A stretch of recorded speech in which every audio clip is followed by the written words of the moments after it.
Of course, holiday time means mixed doubles here on Stars and Strikes. Now, it's not 1 o'clock yet. This is Candlepin Stars and Strikes, but we are going to have doubles here for the next few weeks. Right, and it's mixed doubles, and the only difference between that and the men's doubles format is we have the ladies with us, and the teams bowl every other pair of boxes. Same format, but just starting at 12 o'clock. It's also a chance to really feature a format that is the least common, I guess, of all the chances that these bowlers get a chance to bowl. It's least often that they get a chance to bowl in a mixed doubles type of situation. Especially in front of the cameras and lights, and the Scotch doubles format. Yes, very unique. All right, we're going to meet all the teams, of course, and after our break, we'll let you know the other teams that have qualified for this series, a total of 5 teams in all, of course, during our 4 weeks. But let's meet our first 2 teams for this week's show. First of all, our number 5 seeded team from Amesbury, Massachusetts, Dennis Shute, and his partner from Nashua, New Hampshire, Dottie Lawruk. Okay, and Dennis comes in averaging 122, roll-off score at 632. Dottie Lawruk at 110 average, and her roll-off score 602. Of course, you used to see Dottie on the air every once in a while because she used to work the big scoreboard here. She still does work the big scoreboard, but we don't show it anymore, so she figured this was the only way she could get on camera. That's right, yeah. She'll do very well, but she can't add up her own score. She has to have somebody else do that. All right, and of course, Dennis and Dottie will have opponents in the number 4 seeded spot, and that team is made up of Joe Rollins from Nottingham, New Hampshire, and his partner from Pennacook, Toni Austin. Okay, and Joe comes in averaging 117, roll-off score of 625. Toni Austin at 110 average, and her roll-off score 612. First appearance on our show for both Joe Rollins and Toni Austin, and they'll be looking forward to that, and we'll be looking forward to this program, our first of 4 weeks on mixed doubles here on Stars and Strikes. Of course, we have our bonus ball contest. It'll be up to $60 at the end of this week's show, and we have all of this to attend to, starting with the first of our 3 strings of mixed doubles right after this first break here on Stars and Strikes. Don't go away. Stars and Strikes, and welcome back. And again, hope you're enjoying your holidays with us. And hard to believe the new year is about to begin. And we're about to begin this 4-week series. And here's the way it looks with Dennis Shute and Dottie Lawruk, our number 5 seed. They will face the team of Joe Rollins and Toni Austin today. You notice the scores 3rd and 4th tied. There was a 1-string roll-off. John Maffio and Louise Hamilton won that 1-string roll-off by a score of 126 to 111. So by virtue of that, they took over the number 3 spot. Bob Mazur and Marlene Broder, our number 2 seeded team. Mike Sargent and Vi Byron are our top seeded team, and of course we'll see them in 3 weeks as we move toward the end of our mixed doubles series. But for right now, we've got 3 strings of bowling to get to today, and Dennis Shute is going to get us started. And the last time Dennis Shute was here, Dan, was a long time ago, but he was very, very successful. He won 4 consecutive singles matches. That was back in early 1988. He came up from the number 4 seeded spot and won 4 matches in a row to win a series championship. 1988. Seems like only yesterday. Oh, well, day before. 1, 3, 6, and 7 left for Dennis. And we failed to mention the opening of the show, the team of Rollins and Austin is their first appearance. It's also the first appearance, at least bowling, for Dottie Lawruk. And Dennis slides by on the left, still looking at the 1, 3, 6. And he starts with a 9-box. Again, the men and the women for this mixed doubles competition enter separate roll-offs, and then they are combined. The teams are combined by virtue of the scores in each of those roll-offs. For instance, Dennis Shute was the number 3 finisher in the men's roll-off. Dottie Lawruk was the number 3 finisher in the ladies' roll-off. Their scores were added together, and then the teams were reseeded. How about that for a shot for Dennis Shute? Great spare. 3, 6, 4, 7. He needs some help from the right sidewall. He almost cuts the 3-pin over, but the 4-pin comes across for the 6-pin comes across for the 4 and the 7. So after the scores are added together, the teams are reseeded. We get our first look now at Joe Rollins. Left-hander does his bowling at the Exeter lanes in Exeter, New Hampshire. As I started to say, after the top 5 seeds are determined in each of the men's and women's roll-off, the number 1 woman, for instance, is paired with the number 5 men's finisher, the number 2 woman with the number 4 men's finisher, and so on. And then the scores are added together, and then the teams are reseeded, which is why obviously the high score helps in your roll-off, but it doesn't necessarily mean that you'll be seated in any particular spot. Joe Rollins starts with an 8.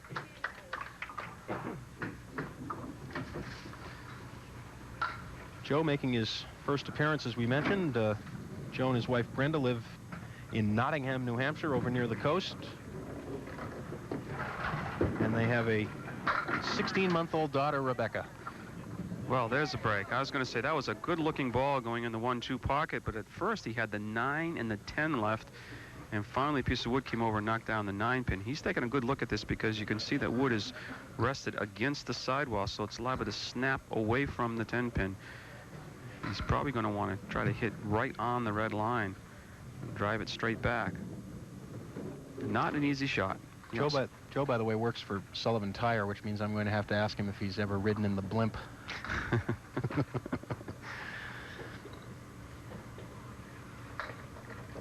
Lots of studying on this shot. Yeah, it's taking a lot of time. No, off to the left. Never gave it a chance. Obviously, that's not what he wanted to do. And that's what I was talking about. Wasn't there. The wood a roadblock, and 2 opens for Joe Rollins, and that will lead us to our first look on camera for real at Dottie Lawruk. Of course, Dottie Scoreboard Lawruk. That's right. Dottie used to, of course, work the big scoreboard on camera for us. And then we went to the computer scoreboard, and Dottie's still here, though. She keeps the big scoreboard for the bowlers and for the fans here at Park Place Lane, so they can keep track of the scores during the taping. But Dottie, of course, in all seriousness, has been a fine candlepin bowler for quite some time now. She's looking at the 5-pin, couple pieces of wood resting in front of it. She's going to the left. Not a bad idea. 2 in a row for the team of Shute and Lawruk.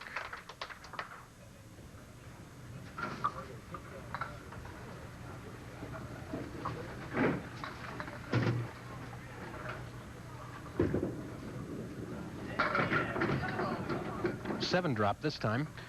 And a little more difficult. 3, 6, and the 7-pin in the left-hand corner. Going to try to split the 3 and the 6. Dottie, a 4-step approach.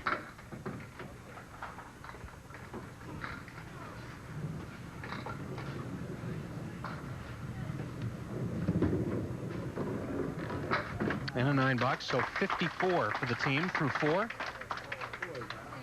And now our first look at our 4th bowler of the day, Toni Austin from Pennacook.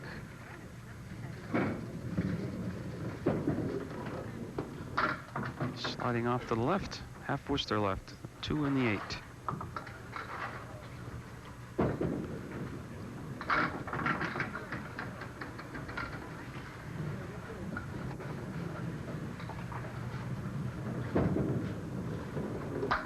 Toni not wasting any time up there.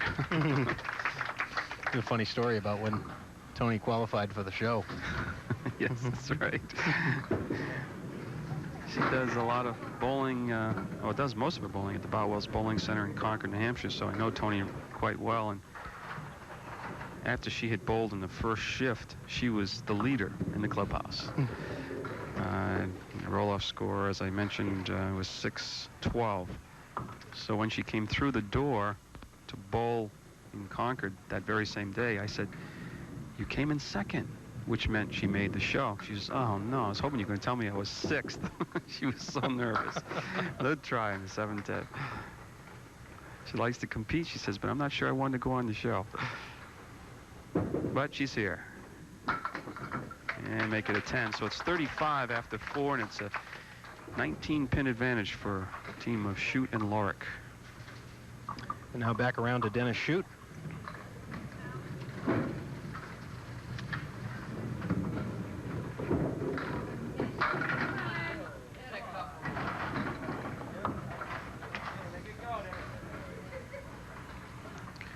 Dennis is looking at the 4 horsemen at first, and the 3 and the 6 went down, so now he's got the 1 and the 10.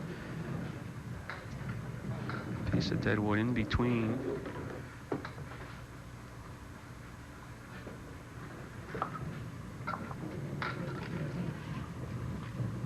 Taking a while to wait for that wood to settle.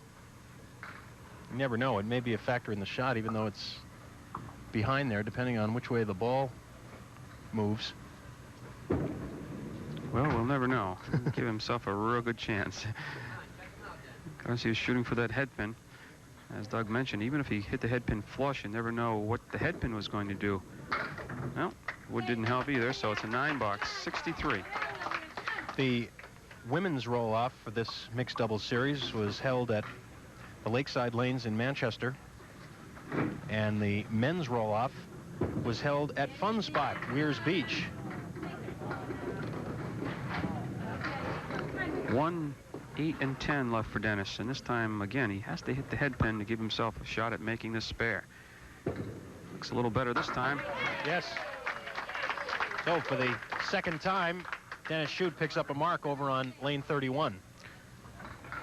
And it's been all Dottie Lawruk and Dennis Shute so far. 3 marks in the match, all for that team. 3 spares.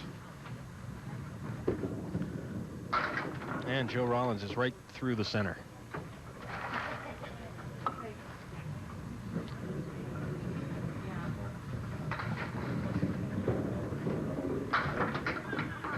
Not a bad effort. I want to say hello to our friend Emmett Horgan and all the nice people at Rockingham Toyota Dodge Nissan in Salem, New Hampshire. One of our participating sponsors for this mixed doubles series here on Stars and Strikes. Rockingham Toyota Dodge Nissan. Come to Salem and save.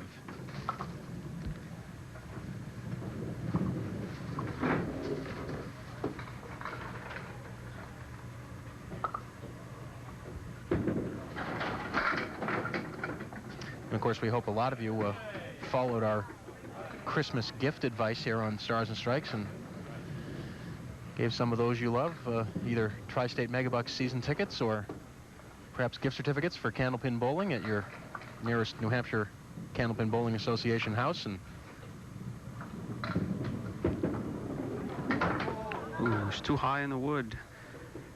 Went too far right, capped the wood. The wood went one way, and the ball went the other, and the 3 and 6 still stand. And that's a 10-box.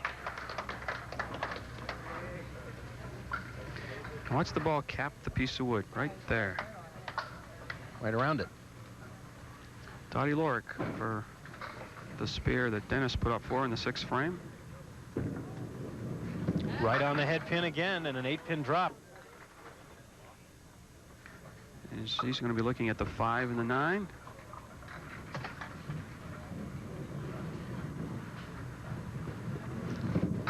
We have to watch now. The piece of wood in between. If she splits it, the ball's liable to deflect around the 9. No, she's heavy on the 5-pin, which helped her. Again, 2 marks in a row. 4th spare for the team. You see 91 in the 7th with a ball to come.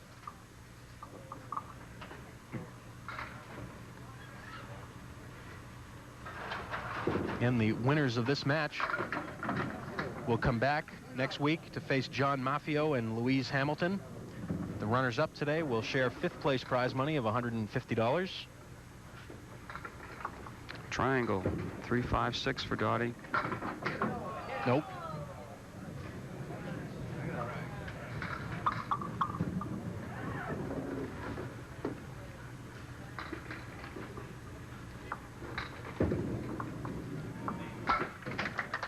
.108 through 8. And the team of Rollins and Austin with some work to do here in the early going.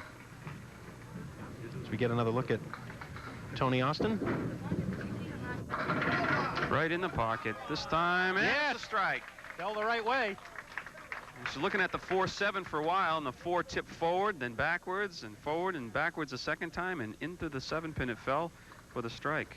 First mark for the team. Toni Austin threw a strike in the roll-off game as well. She was right back in the 1-3 pocket that time, but this time 2, 4, 5, 7 left. It's 8 on the strike.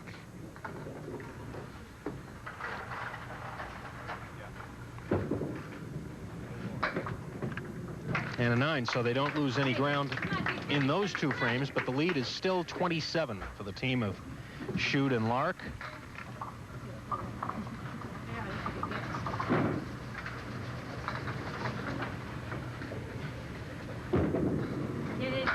Dennis Shute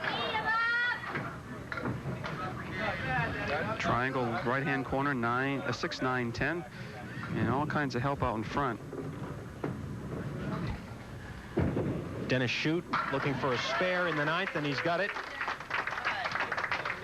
That's the 5th for the team. He just drives the wood straight back into the 6, 9, and 10.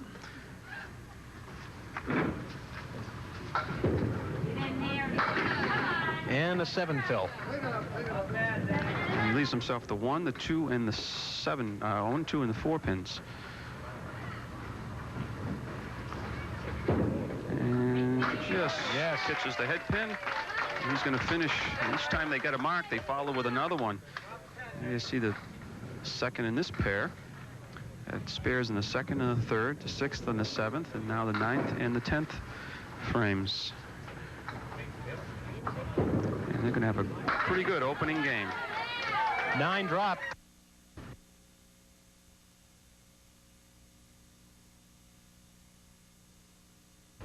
We apologize for the technical difficulties here on Stars and Strikes, but we are back. Gotta hurry. No. He's just a little late when he's releasing the ball. As a left-hander, if you release late, the ball is going to be to the left. A right-hander, if you release a little early, that's going to be off to the right. So it's a matter of timing. And again, he fought that ball to get it out in front of him.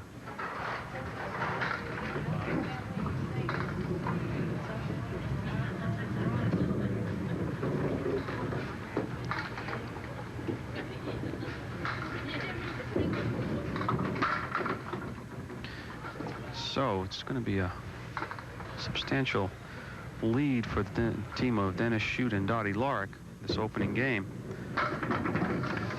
10 in the 10th. And there you see it. 144 for Shute and Lawruk, 96 for Rollins and Austin. 2 games to go, though, here on Stars and Strikes. Mixed doubles, week 1, and we'll be back. With 6 marks, Dennis Shute and Dottie Lawruk with a 144. And Joe Rollins and Toni Austin with a 96. Toni Austin's strike, the only mark for the team in that first game, and Toni starts things off here in game 2. Right through the middle with the first ball, and then she takes out the 6-pin with the second, so. And make it a 7-box. Toni and her husband Steve have 5 children: Kevin, Karen, Stephanie, William, and George, and they also have a 2-year-old granddaughter, Andrea. Toni is self-employed, by the way. And a lot of the children bowl. Is that right? Yes.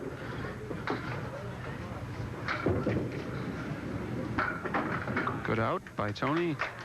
But right now they need marks. You should notice the women start the middle string. And then just like the men's format, the start of the 3rd string, they will decide who will bowl the extra 2 boxes. In other words, who will start that 3rd string off. Dottie Lawruk off target, but has the 1, 3, 9, and 10 to shoot at with wood. At least for the moment, with wood. 1, 3, 9, 10.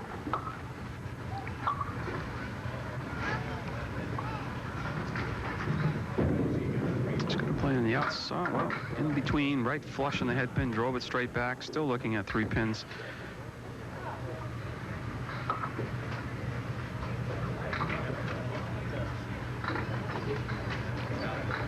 I'll mention a couple of pieces of mail here in a second. As Dottie goes out with a 10, a rather stylish looking 10 bucks. We'll get another look at that. Just touches the 3-pin, goes off the side wall into the 10, and then finally the 9-pin goes down. I want to acknowledge Jerry Crimmins, a good friend of Stars and Strikes from down in Watertown, Mass. He's been at our taping several times, and he jotted us a line just to let us know how much he enjoys the program. And in fact, he enjoys it so much they don't carry the wins on cable down in Watertown yet. So Jerry has a friend of his tape the show, and they trade tapes. This brings up a whole new venture. We might be able to sell this show on home video or something. Bring up a whole new trend. Dottie for the spare. Same type of shot she just had on lane 32, but the opposite side of the lane. And didn't quite get the kick off the sidewall for the 7-pin. Couple of 10s for Dottie. I'd like to mention one article, too, that was in the paper, which is kind of interesting. Us being, well, the forerunner in presidential campaigning and things because of our primary. But I guess the candidates really have to know. Oh, get over there. That's Rollins, a strike. First mark. And it's a strike. It was fighting him, but the 8-pin kicked out of there. You see the replay. There goes the 5, and then finally the 8. And this was an article in the Concord Monitor. And these people from across the country who are running for president, when they get into New England, they must know the type of bowling and where to campaign. Well, it's important to know if you're going to do a campaign photo opportunity, you want to make sure you do something that doesn't offend anybody. That's right.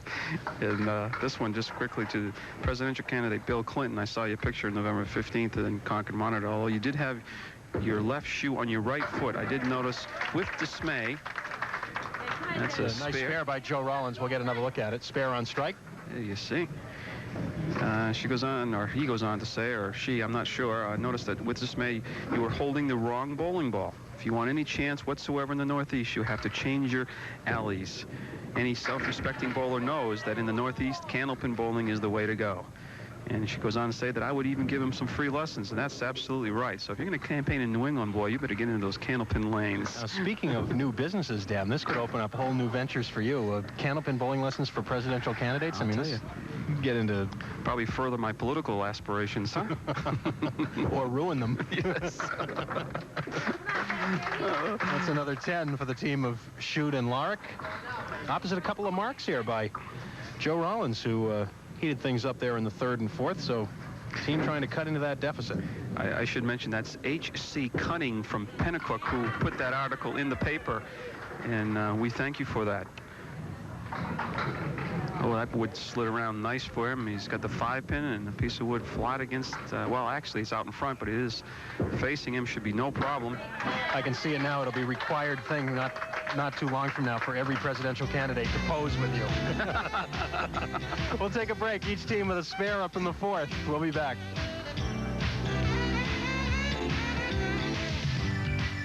Working on a mark for the team. Actually working on consecutive marks for the team, left by her partner, Joe Rollins.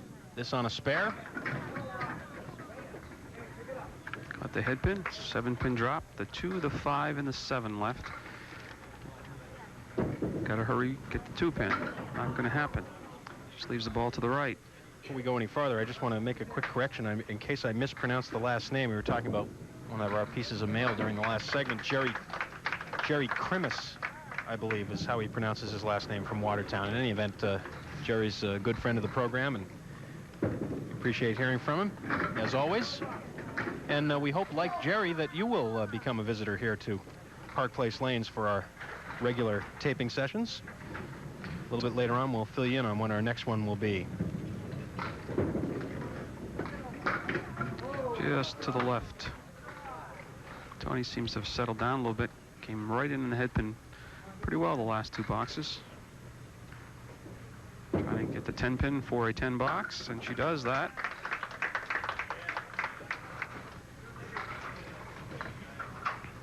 Now Dottie Lawruk will fill the mark in the 4th frame for her team.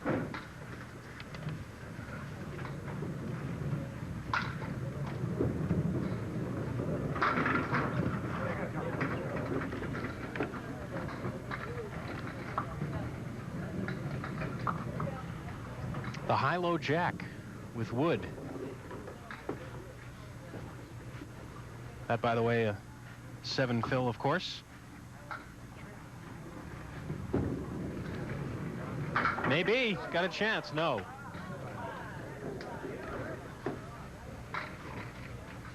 Team of Rollins and Austin has cut 6 pins off the lead so far here in the 2nd game. So the lead is 42. Team of Shute and Lawruk have not left the pin standing this game so far. 3 10 boxes, a spare 7, and another 10. They've only left 3 standing the whole match. It's Dottie right back on the head pin, this time real light. The ball actually looked like it was breaking from left to right a little bit. Cluster of 5 in the left-hand corner, but also the 10 pin. Maybe. No, how about boy. that? Boy, that was one of the pins you figured would go if I thought the you hit the problem wood would correctly. I thought the problem would be the 10 pin. I agree. And then it looked like the 7 pin was finally going to go, but still perfect. This was tough. Joe Rollins now, who came up last time and fired strike spare for his first marks of the match.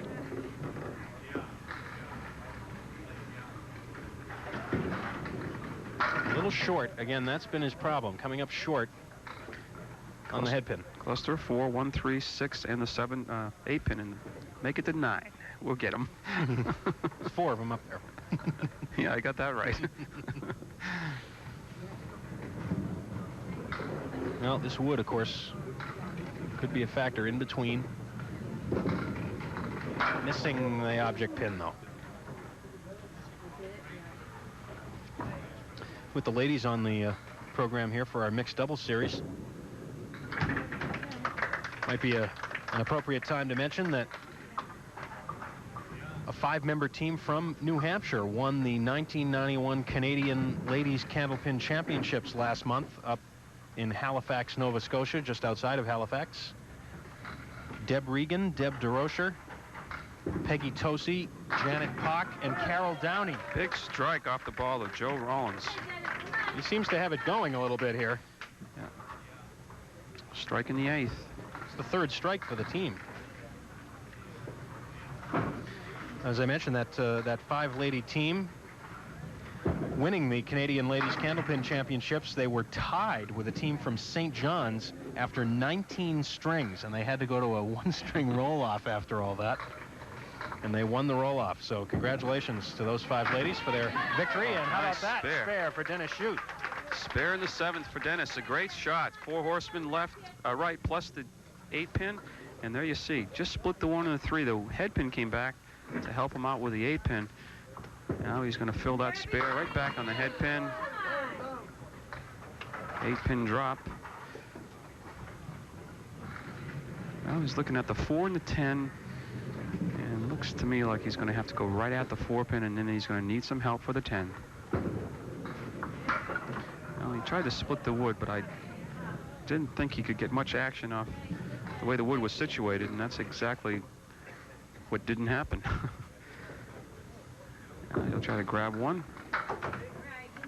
So that makes 94 through 8. Now, as Toni Austin comes up here in the 8th, she's working on a strike left by her partner, so a chance to get a fill here and try and cut into this big lead. And there is a nice opening ball, a 9 drop. That close to a double strike. She's got to be careful, that wood. Just to be right on it. Yes, she does. right on the cap, in fact. Spare on strike. You made the reference to Joe Rollins and Toni Austin also seem to both have settled down the second game and got the nerves out of the way. And Toni's right back on the head pin. Oh, look at that. That could have been a triple strike. Absolutely. Solid 9-pin drop on lane 32, left the 5, and that time leaves the 10 and actually pushes it. Ooh, just sliding by. Wow, that could be a critical miss right there. They were just starting to put some offense up. The scary part of it is it didn't push it off its mark. She might have covered it. But a good finish and a great game of 132. 228, 2-string total. It's a pretty good game with 4 marks, 132. So they made them count. Strike spare in 3rd, 4th, and the 8th and 9th frames. Dottie Lawruk for the final 2 boxes for her team. And Dottie punched through the center. Triangle left, the 4, 7, 8, and then the 6 pin over on the right. Kind of an unusual leave. Whoa. Gave it a good try. Went after the triangle in the left-hand corner and actually cut the 4 pin all the way across the lane, and it ended up behind the 6 pin. 9 bucks. Well, as of right now, the lead is 29, as you see. Dottie is opposite a 10 box here in the 10th. Dottie and her husband John have two children, Deanna and Buddy, who's in the Air Force, and they live in Nashua. Dottie does a lot of her bowling at the Leda Lanes in Nashua and at the Londonderry Bowling Center. And a lot of her scorekeeping here at Park Place Lanes. 1-3-7 left for Dottie.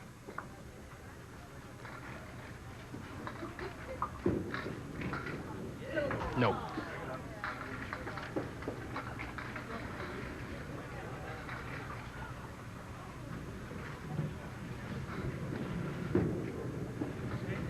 And a 7-box it is, so a 110.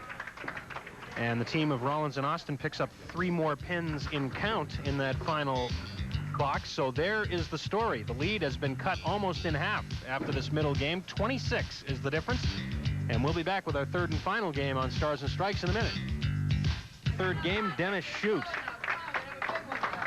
That lead, which was 48 at the end of 1, is now down to 26. So going to be a little concerned, I think, at this point.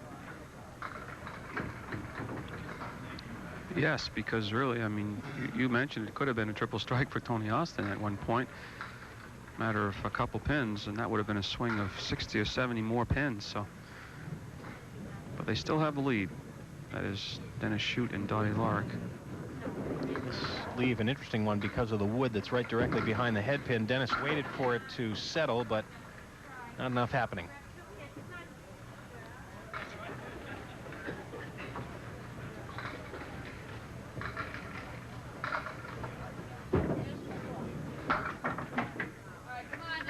Be a 9 to open game 3.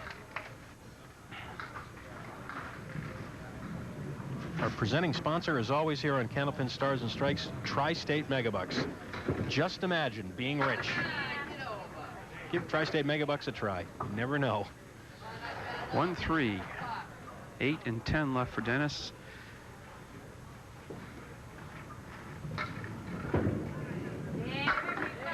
Ooh, fine effort, but the 10 pin is still there.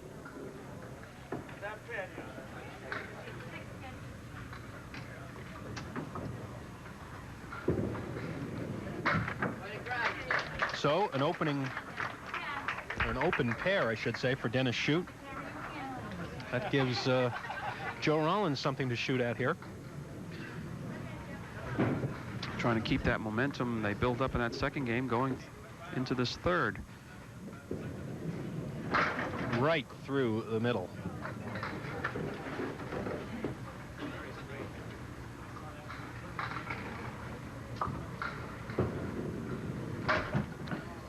Got away from him that time. Still looking at 5 pins. The team of John Maffio and Louise Hamilton await the winners of this match as Joe slips off with a 6-box there to open. But at least it doesn't cost them much. It cost them 3 pins in count, but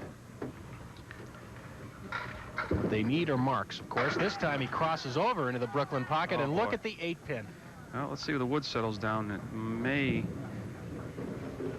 well, better with the wood than without. He's got a couple choices, both pieces of wood.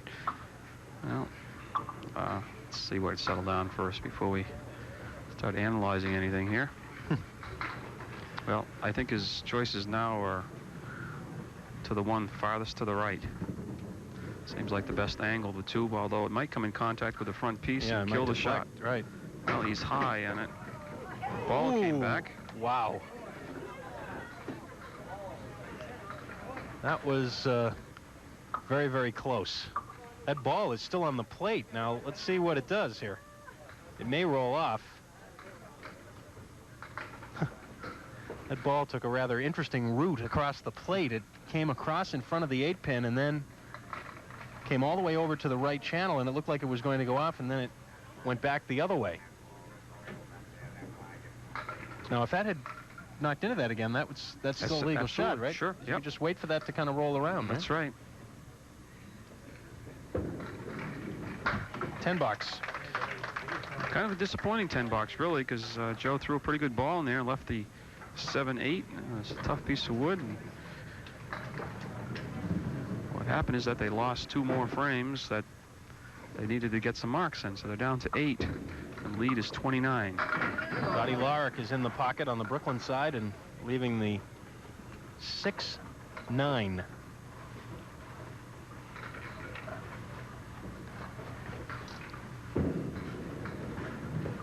No. That's what you don't want to do. You bowlers out there, you have 2 pins up. You're not trying to split those 2 pins. Each one of the shots has an object pin. In this case, it's the 6. If you miss the 6, you don't give yourself much of a chance of making it. So you want to be thinking 1 pin. You want to be thinking that 6 pin. And that happens in most shots. Either the pin is standing up or laying down. The pin you need to hit to give yourself the best chance of making the spare. Another nice pocket hit, and look at the split.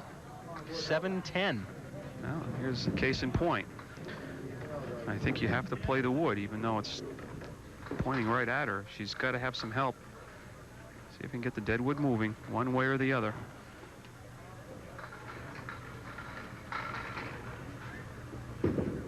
Let's see if it works. No, she missed it. You might have heard her. She knew she had lost it off to the right.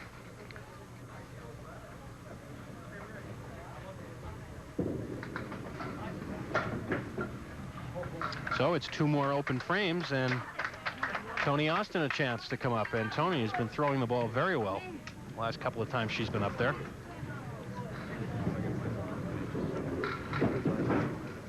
She's back in the pocket again. Watch out. She turned away and got 2 more pins. She's looking at the 9 pin, and let's see where that wood's going to settle down. May even roll off. Or or not. Well, this may take a little while. How does it find it? You know, it looks like it's going to be in the worst possible. No, I guess it's rolling away. It's not done yet, I don't think. You wonder why sometimes it ends up right in front of the pin you want to shoot at. Almost like it knows. It's getting there. Remember, this is for a spare. What an agonizing weight this is for a spare that you really need. Tell me that doesn't look like a pencil standing up there by now. It's still moving, although...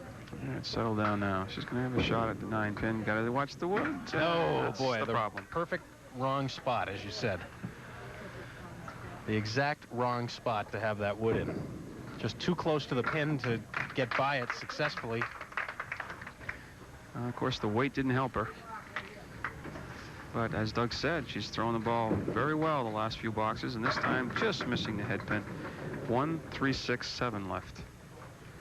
Neither team has the benefit of a mark this 3rd game, as of yet anyways.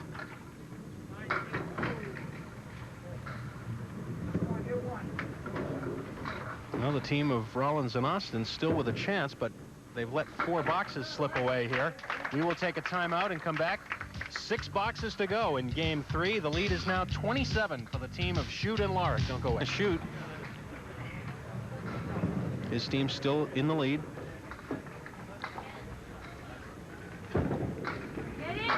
Just coming up short of the pocket. Dennis from Amesbury, Mass. works for AT&T Technologies as a draftsman. As we mentioned, this is the first time in almost 4 years that Dennis has been with us. Next week's challengers, as Doug mentioned earlier in the show, Louise Hamilton from Derry, and a guy named John Maffio has been showing up quite regularly lately, and he's back with us in the mixed doubles format. And he's from Goffstown, New Hampshire. 46 at the halfway point, 3rd game.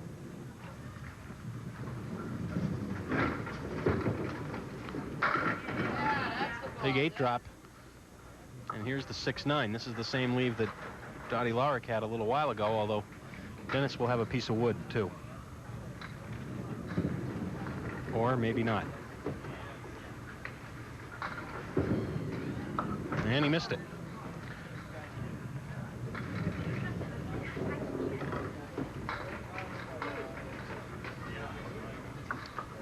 So, once again, there will be an opportunity for Joe Rollins.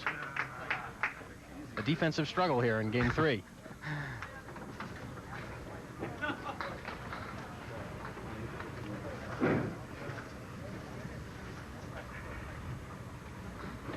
Joe puts a couple of marks up here, this thing could get interesting. Everything but this 4-pin. A little guide next to it.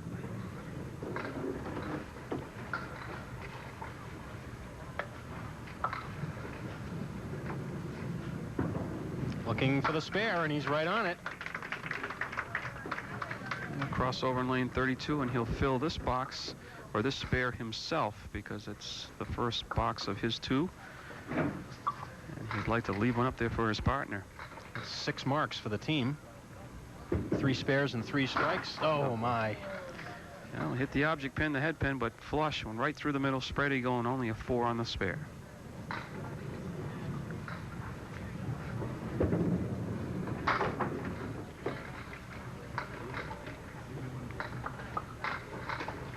Well, it'll come down to the final 4 boxes. Of course, the spread eagle costing the team of Rollins and Austin on the fill. They do end up gaining 4 pins in that exchange. The lead is now 23. A 23-pin lead. That's roughly 3 marks more than the opponent with only 4 frames remaining. Dottie could really put some pressure on with a mark or 2. And again, Dottie throws a pretty good ball, but it was full, and she leaves most of the back row. 7, 8, 10, and well, she's probably going to try the piece of wood on the right as low as she can go to deflect that one toward the 10-pin, and hopefully the ball will slide to the left and help on the other 2. That's what she's trying. Yes, what she does. Nice work. Shot. Just clips the one on the right. Watch the flight of the ball into the other 2 pieces of wood, and she actually gets them all moving. That's the 9th mark for the team. All 9 of them have been spares, but the first one they've had in 10 boxes. And that's going to put some pressure on the team of Rollins and Austin. 3, 6, 10 left for Dottie, and she wants that wood to stop. Well, she's going to have a shot at the 3-pin. She wants to stay away from the wood because she throws the ball slow. This ball's going to deflect. Yeah. She wants to stay away from that front, especially the slower ball. A man throwing it, or somebody throws harder, some of the other women throw a little harder than Dottie might have drove the ball through, but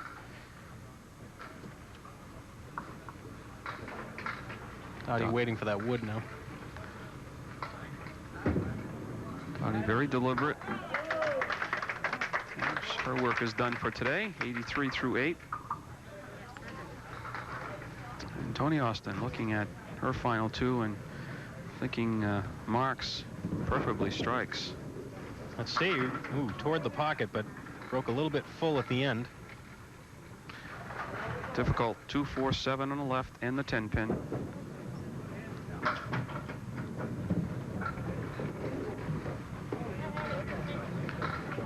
Toni misses half the action. She throws the ball and turns around and comes back for another one, and the pins are still following it.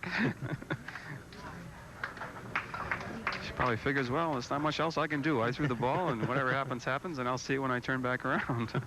There's Toni right up, just sliding by on the left. 1, 3, 7, 10.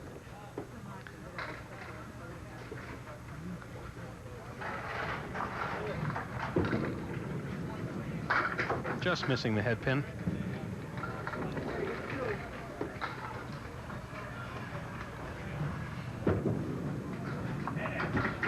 And a 9 box. So the lead will be 32 rather, going into the final 2.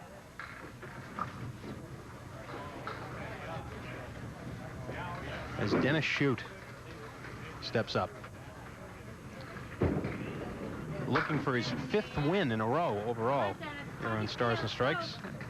Dennis has seemed to have lost the head pin, especially this last game.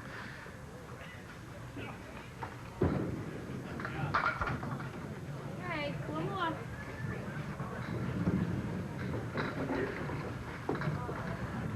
Well, we saw it happen a few weeks ago with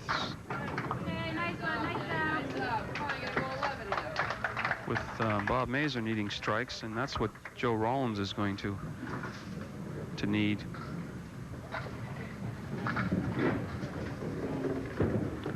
He'll need at least 2 at this point.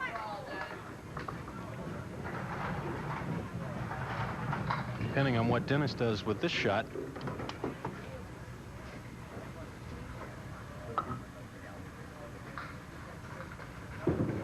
Yeah, he's got the spare. There's the spare. Critical one right there. Now, depending on what Dennis throws here, he might be able to close Joe out. The 10th mark for the team, all spares. They had 6 spares in the first game. They threw a 144. That's when they built up that big lead. Dennis for the final ball of the day, and it's just a 3-fill. So it'll be a 105 and a 3-string total 359. Well, needs about 5 in a row. It's going to need a lot of strikes. Yeah. We won't get too excited until he gets at least 4. 2. Yeah. But really, actually, the first game is the one that really did him in. He had a tough time getting untracked. And Dennis Shute and Dottie Lawruk build up a 49-pin, 48-pin advantage after 1, and that was enough. Tough break there. That'll do it. So Dennis Shute and Dottie Lawruk will advance to our second week against John Maffio and Louise Hamilton. Of course, don't go away. We've got the bonus ball coming up, and we're going to talk to the bowlers and take care of some other business. We have $60 in the bonus ball contest this week.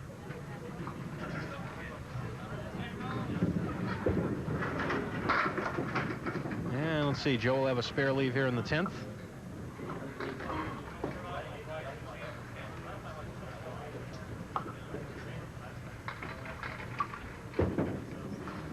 And there it is. Mark number 7 for the team.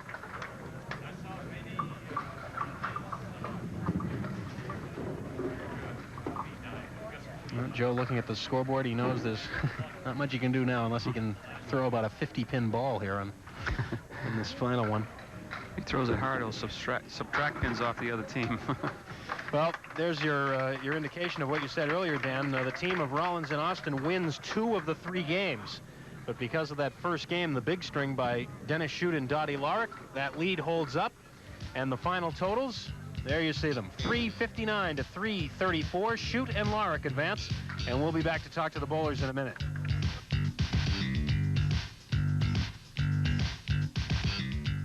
And on the way up to visit us, our runners-up for this week's show, Toni Austin. Glad to have you with us. And Joe Rollins, I know first time here for both of you, and it's always nice to get that first check. So we're going to give you that first check right now. We get 5th place prize money for you, and boy, the first string was it, huh? You had things going after that. You were able to put some marks together. Yeah, we didn't do very well the first string. They did great. Right. They really put that big string up, and that hurts. Once they get that, boy, it's almost all over. Well, we appreciate and enjoyed having you here for the first time, and hopefully you'll be back again and visit us real soon. Thanks very much. Okay. All right, Toni Austin and Joe Rollins, thanks very much. And now we'll have Dottie Lawruk representing the team of Shute and Lawruk, rolling our bonus ball here as we try and give away $60. We hope we have received your postcards through the holiday crunch and give you a chance to win the jackpot here, as well as maybe a set of bowling balls. Well, Dottie has thrown a 4, so Dottie and Dennis, come on over here, and we'll talk in just a second. I'm going to try and reach out and get a 4 here. Well, unfortunately, this does not have... Oh, no, it has a 7 on it. I had to read through the note first from Virginia Kearns of Portsmouth, New Hampshire. So thanks for the note, Virginia. We'll be sending you a consolation gift for having your postcard drawn. But the jackpot, of course, goes up to $70 next week. And congratulations. You knew this was the only way you were going to get on the air, right? If you you qualified for the show. Oh, it was obviously the first string helped you guys out. You were able to hold on after that. Oh, yeah. We started off with a real big lead, and I think I sort of slowed down after. Dennis, your first time here in a while, but you're on a nice little winning streak here now. 5 in a row. I'd like to keep it going. All right, well, next week we'll see if you do. We're going to have John Maffio and Louise Hamilton in, and we'll see you then. All right? Okay, all right, thanks very much. Dennis Shute and Dottie Lawruk. We're going to have Dan Murphy slide in here, and we'll have another look at our ladder as we fill you in on what's coming up next week. And, again, John Maffio and Louise Hamilton had to go through that extra string roll-off to get that number 3 spot, so now they'll see if they can make that stand up against Dennis Shute and Dottie Lawruk. It's going to be an interesting matchup because Louise hasn't been with us. Of course, John Maffio has made several appearances, so kind of a mixed team there. It'll be interesting to see how it shapes up. And, of course, you see the names in the weeks ahead. Bob Mazur and Marlene Broder, our number 2-seeded team, and the number 1-seeded team, Mike Sargent and Vi Byron. They'll be here in 3 weeks. Don't forget, stay tuned for Stars and Strikes doubles, yes, coming up right after this. And, of course, next Sunday at 12 noon, we'll be here for another week in our series of mixed doubles, starting at 12 noon here on Stars and Strikes. For Dan Murphy and the whole TV50 Sports crew, until then, Doug Brown, bye-bye from Park Place Lanes.